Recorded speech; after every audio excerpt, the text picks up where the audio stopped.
kepala Indonesia nomor 7, kopiahnya nomor 11. Sehingga telinganya itu kopiah. Nah, ini secara sistem. Saya akan uraikan secara sepintas saja bahwa sistem ini sekarang ini sedang lebih dari keperluan. Nah, lebihnya ini menjadi problem untuk Indonesia dan menjadi waste of spirit and time bagi seluruh citizen.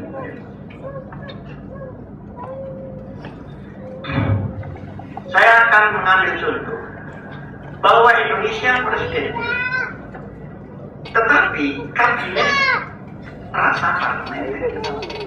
Jadi ada presiden, kabinet presidentil rasa parlementer. Ada demokrasi rasa bisnis. Kenapa? Karena demokrasi diberikan pada saat orang lapar, maka dia akan tukar demokrasi itu dengan sembako. Nah, 50% lebih kekuasaan negara berada pada parlemen. Parlemen selain dia punya hak budgeting, hak controlling, hak budgeting, controlling, dan legislative. Ini ditambah satu lagi, executing. Dia ngambil menteri. Dia fit and proper test calon dubes. Dia fit and proper test. Jadi pekerjaannya mengukur orang, padahal dia masuk di parlemen tanpa ukuran.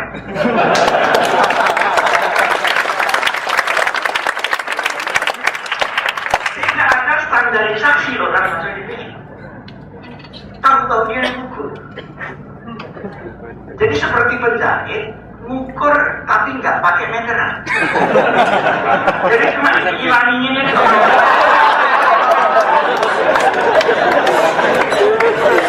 Nah, karena kabinet ini presidentil rasa parlementer, maka selain profesional, partai mengambil jatah di situ. Yang mestinya partai untuk negara menjadi negara dikapling untuk kepentingan.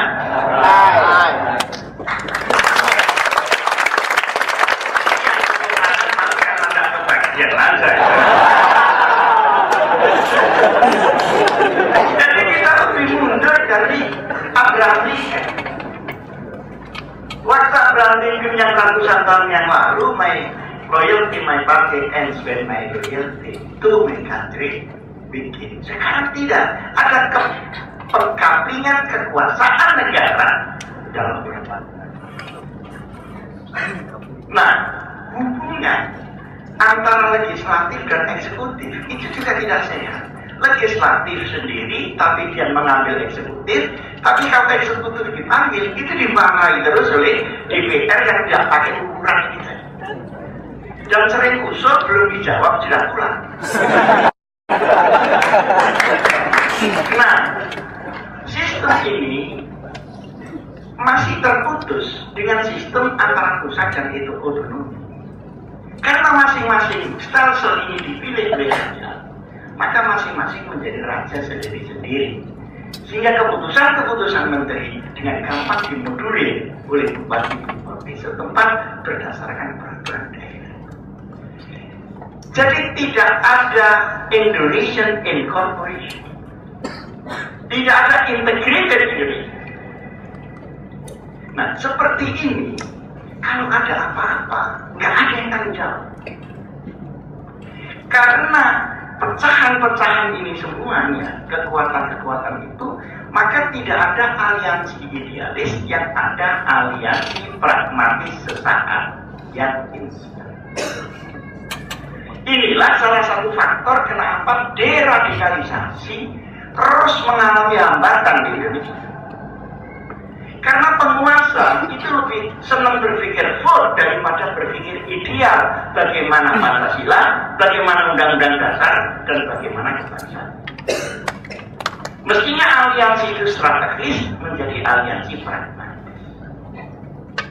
Nah, ada penyakit baru yang timbul daripada sistem yang acak ini adalah sistem leadership yang mengambang, karena tanpa itu dia tidak bisa mengumpulkan semua kekuatan.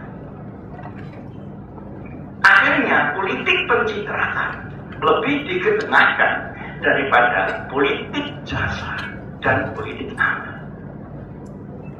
Kalau zaman dulu, orang berjuang dulu baru jadi bupati, masuk penjara dulu baru masuk istana, belakang ini jadi bupati dulu baru masuk istana. Masalahnya karena apa? Karena tidak ada fighting spirit ketika jadi. Yang ada adalah pragmatisme daripada gerakan ini.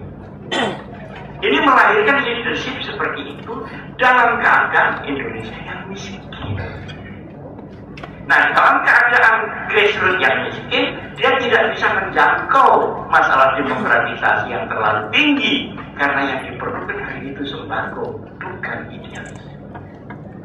Maka siapapun yang dapat membagi sembako, dia lebih berpeluang dari bupati daripada yang lain.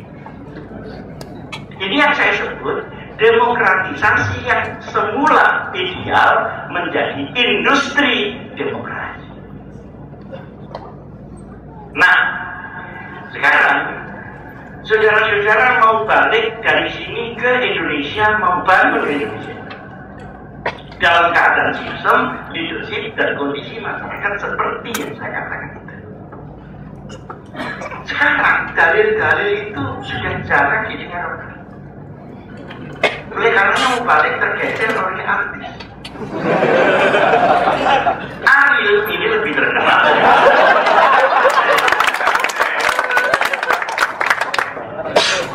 Itu kenapa? Karena demokratisasi yang datang terlalu cepat justru akan menjadi industri demokrasi. Seharusnya orang itu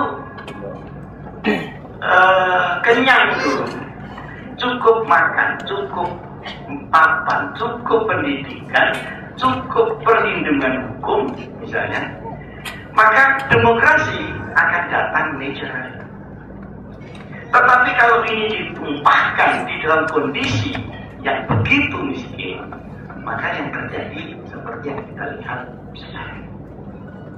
Hari ini, jangan lagi ilmuwan mau membangun, tidak bingung, itu sudah bagus.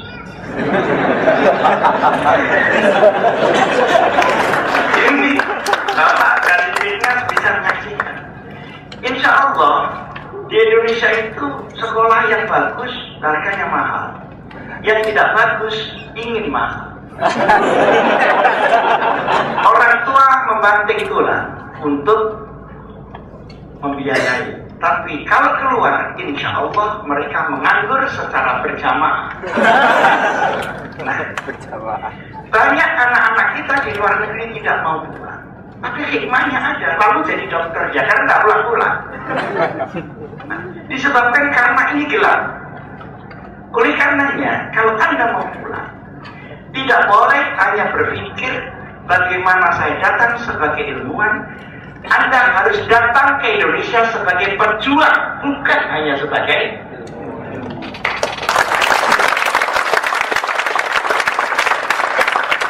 Nah, di sini karakterisasi yang ada di Indonesia mulai muncul. Ini membuka peluang untuk adanya transnasional ke Indonesia daripada ekspor pikiran Indonesia ke seluruh dunia. Kenapa? Karena satu faktor liberalisasi, yang kedua faktor sistem, faktor leadership, dan faktor kondisi ekonomi. Nah, oleh karenanya, saudara-saudara sekalian, tidak semua apa yang Anda tahu harus Anda katakan. Tidak semua yang Anda tahu bisa dilakukan. Tapi secara selektif dilakukanlah hal-hal yang memang bisa diterapkan di Indonesia. Saudara-saudara berada pada kawasan negara yang monorelik Islam. Akan pulang di satu negeri sendiri yang multi religion dan multi culture. Di Arab ini 32 negara kurang lebih, tapi culture-nya satu, ya Arab itu. Arab ya sudah itu Arab. Biar Arab itu ya biasa tetap jurusannya ke kambing semua. Tapi di Indonesia itu satu negara dengan lebih 200 subculture dengan 6 agama. Agama kita terbesar dalam jumlah, tapi bukan terbesar dalam potensi dan peranan. Nah, Anda akan masuk daerah yang seperti itu, membawa ilmu masuk, maka harus dituangkan dalam botol sistem. Saya baru diskusi cukup panjang dengan para ulama di Syria. Setelah diskusi panjang tempatnya di Jakarta, mereka menjadi mengerti bahwa untuk memasukkan syariat, nilai dan agama di Indonesia tidak bisa tekstualis, harus dimniah, harus substansial inklusif, bukan tekstual eksklusif. Misalnya membuat undang-undang anti korupsi, tidak usah disebut undang-undang Islam anti korupsi, karena anti korupsi itu sudah Islam. Dunia seperti ini perlu dipikirkan. Jadi diperlukan ilmu-ilmu tekstual ditransformasikan. Kalau tidak, seperti yang dipakai oleh transnasional, justru akan membuat friksi-friksi yang ada di Indonesia. Terima kasih. Assalamualaikum warahmatullahi wabarakatuh.